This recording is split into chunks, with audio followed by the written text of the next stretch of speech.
Bueno, Lucas, avanzamos. Hay un rosarino que ha publicado un libro crítico, epistemológico. Nos visita el autor de este texto. Vamos a charlar con él esta noche. Bien, Sebastián Lianza, buenas noches, gracias por estar. ¿Cómo le va? ¿Qué tal, Pablo y Lucas? Bueno, Gusto. a ver, muchas veces el gran público no termina de entender la utilidad y la importancia de la filosofía, y sobre todo también de la epistemología, como, dos saberes que son centrales para construir otros conocimientos, ¿no?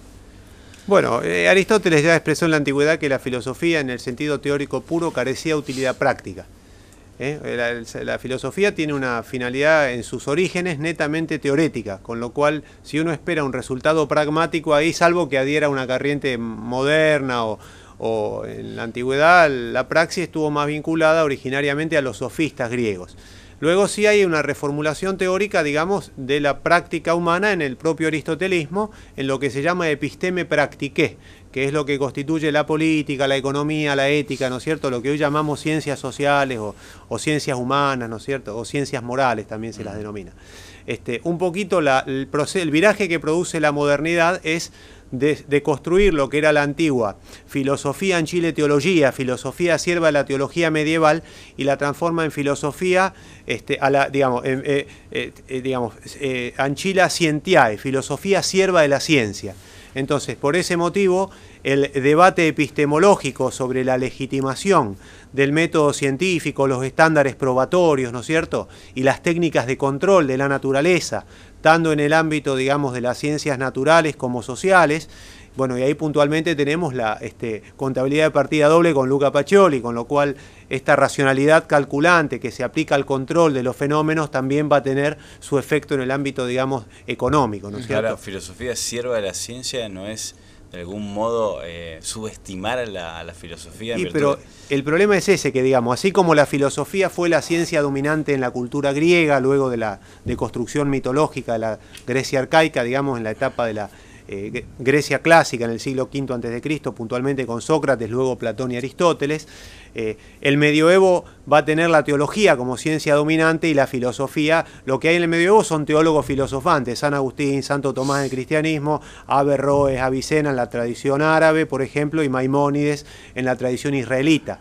Y en la modernidad se produce el giro experimental que lo encarnan a nivel físico Galileo Galilei, que escribe ese famoso diálogo sobre el origen de dos nuevas ciencias, y Francis Bacon, que es el metodólogo, digamos, que escribe el Novum Organon, refutando el antiguo organón de Aristóteles. Entonces ahí vamos a tener nosotros una preeminencia, y esto tiene que ver con un proceso económico también, que es el advenimiento de la burguesía. A la burguesía como clase mercantil no le sirve tener un grupo de teóricos especulando. Van a requerir desarrollo de ciencia y técnica del método en un aspecto instrumental para poder controlar la naturaleza.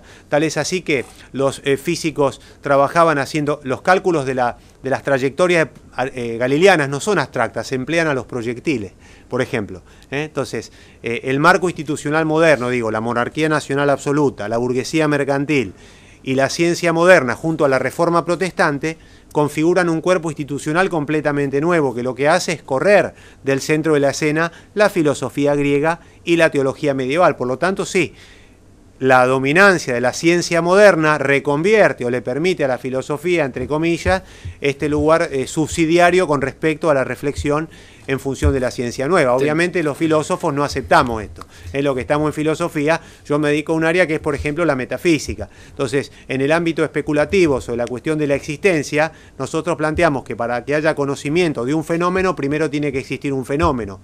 Para que haya conocimiento de un hombre, primero tiene que existir un hombre. Consecuencia, la existencia es condición sine qua non para que haya ciencia. De números en matemática. Es decir, para que el matemático pueda hacer cálculos aritméticos, requiere la existencia de números. Por lo tanto, la existencia es fundante, digamos, del conocimiento metódico científico ulterior. Sebastián, te preguntaba, digamos, para de alguna manera entender cómo hay ejemplos prácticos de aplicar la filosofía, ¿en qué se te ocurre citar algunos ejemplos para la gente que nos está viendo esta noche, ¿no? En la vida cotidiana, una forma común es partir de la concepción hermenéutica.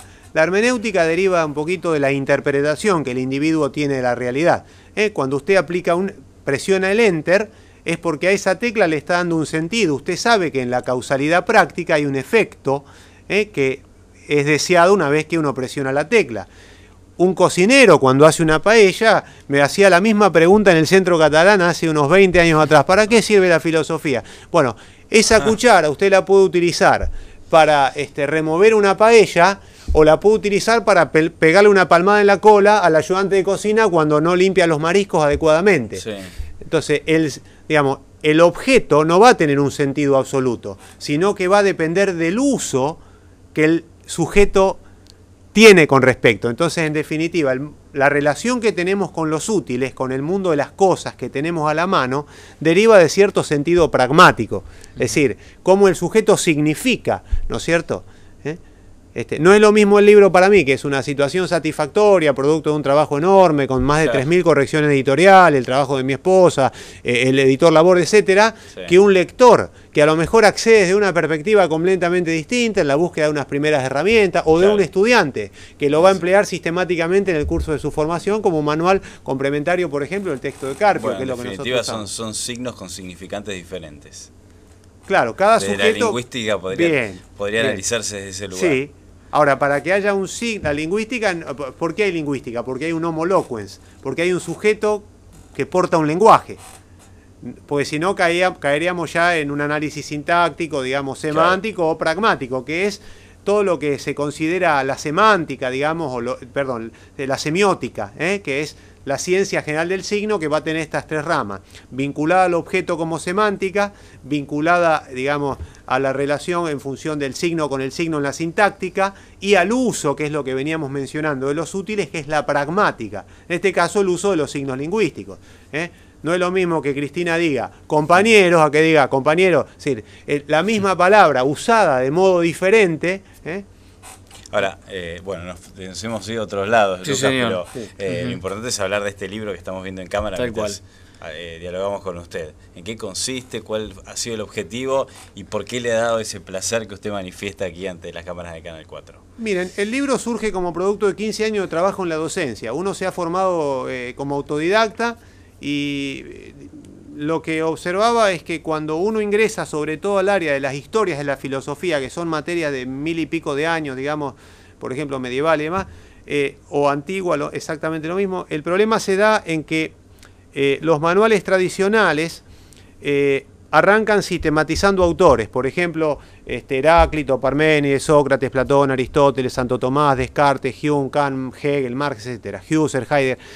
Y lo que ocurre con el estudiante de filosofía muchas veces es que requiere un criterio teórico metodológico previo para poder interpretar al autor. Entonces, lo que hace el libro es, en su segunda parte, o sea, deslindar la filosofía analíticamente por áreas. Esto significa que se trabaja en ontología de la ciencia sobre el tema del objeto, en nociología sobre el problema del conocimiento, en lógica sobre la reflexión teórica, en ética sobre la virtud práctica, en estética sobre el problema de la belleza, en axiología sobre teoría del valor, en antropología sobre el problema del hombre y en epistemología sobre la reflexión teórica sobre la ciencia. Entonces, lo que da eso es la posibilidad de tener dentro de cada área un menú, o sea, plantear a lo mejor 5, 6, 10 posturas que han existido, digamos, sucesivas en la historia, y el estudiante puede, o el lector, rápidamente tenerlas resumidas en un tránsito de 20 páginas. Obviamente uno no puede quedarse con esto es simplemente una introducción, es un recurso didáctico para que los estudiantes tengan una grilla interpretativa, sumaria, y les permita llegar a los autores clásicos con un nivel de rigor. ¿Es un libro para estudiantes de determinadas disciplinas y en todo caso solamente para ellos, o llega a las manos de una persona interesada en conocer y puede llegar a comprender lo que has planteado?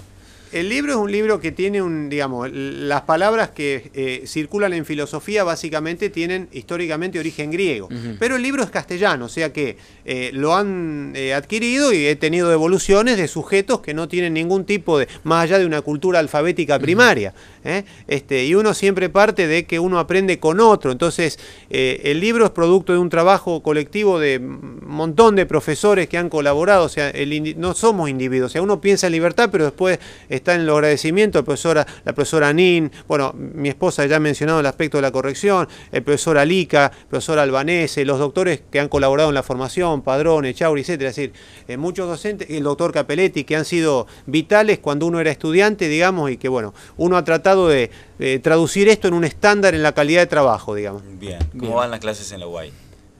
Bueno, es todo un tema. La UAI es una institución aparte. Digamos, hay una tendencia. Los estudiantes leen, pero les cuesta a veces, como mi materia está un poco en primer año, IPC, Introducción al Pensamiento Científico.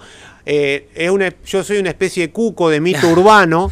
He tenido ritos como sujetos que han hecho peregrinajes de rodillas de un ascensor al otro de más de 60 metros. Se han descorchado botellas de champán en la puerta y ha habido llantos, abrazos, aplausos, ritos colectivos de grupos de 15 o 20 personas que bailaban ritualmente tipo los All Blacks una vez que algún mortal pasaba el tránsito de aprobar la materia. Bueno, pero así que, lejos de ser un profesor parece algo así como un rockstar, pasión de multitudes. Digamos, uno dice, a ver, uno les da el mismo estándar que en las universidades públicas de exigencia, con lo cual el estudiante sale formado, uno se garantiza eso.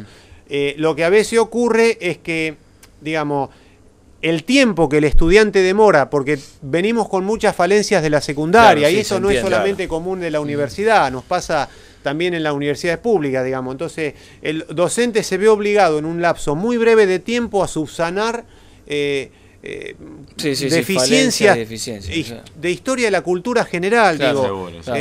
¿Y en qué carrera se dicta clases, Sebastián? Bueno, en el ámbito público trabajo en la Facultad de Ciencias Económicas, digamos. Sí. Y en la Universidad Abierta Interamericana trabajo en la licenciatura en Periodismo, donde tengo 2 asignaturas que son Introducción al Pensamiento Científico y Corrientes Filosóficas. Después trabajo en la licenciatura en Producción y Realización Audiovisual, que viene a ser algo como cine y televisión, digamos, donde tengo Introducción al Pensamiento Científico, y la misma materia doy en la licenciatura en Publicidad, dentro también todo lo que es la Facultad de Ciencia de la Comunicación. Bienvenido muy bien. Sea, ¿no? Para los que quieren dedicarse a este trabajo. Les paso un pequeño aviso. Abierta la inscripción del profesorado de Filosofía en Normal 2, Balcarce y Córdoba. La secretaría funciona 18:30-20:30. Los que tengan interés por la filosofía serán bien recibidos ahí. No para, el aviso parroquial. Está full, está full. Bueno, muchas gracias. Bueno, gracias. Es un verdadero gusto haberlo conocido. Y ahí estaba el libro entonces. Vamos a una pausa. Gracias, chicos. Ya volvemos.